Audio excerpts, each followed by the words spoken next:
আর্জেন্টিনাকে হারিয়ে বিশ্বকাপ জিতে ইতিহাস গড়লেন স্পেন। হাই ভোল্টেজ ফাইনালে শুরু থেকে দাপট খেলা দেখায় লামিন ইয়ামালদের দল। পুরো ম্যাচ জুড়ে আক্রমণাত্মক ফুটবল খেলেই বিশ্বকাপের ট্রফি নিজেদের করে নেয় স্পেন।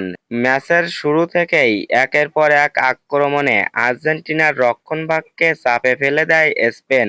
লামিন ইয়ামাল, মিকেল অর্সাব ও তাদের সতীর্থদের সমন্বয়ে বরাবর গোলের সুযোগ তৈরি করতে থাকে।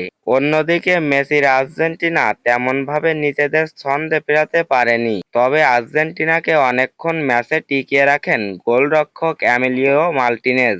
স্পেনের একের পর এক নিশ্চিত গোল অসাধারণ সেভে ফিরিয়ে দেন তিনি।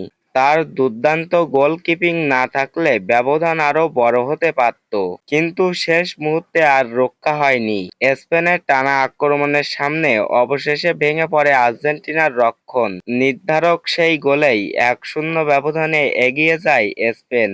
গোল হজম করার পর মেসি, আলভারেজ ও আর্জেন্টিনার খেলোয়াড়রা ম্যাচে ফেরার চেষ্টা করলেও কার্যকর কোনো সুযোগ তৈরি করতে পারেননি তারা। শেষ বাঁশি বাজতেই আনন্দে ফেটে পড়ে স্পেন শিবির। আর্জেন্টিনাকে ১-০ গোলে হারিয়ে বিশ্বকাপের ট্রফি নিজেদের করে নেয় স্পেন। দুর্দান্ত দলীয় পারফরম্যান্সে ফুটবল বিশ্বকে মুগ্ধ করে নতুন ইতিহাস গড়ালেন লামিন ইয়ামালদের দল।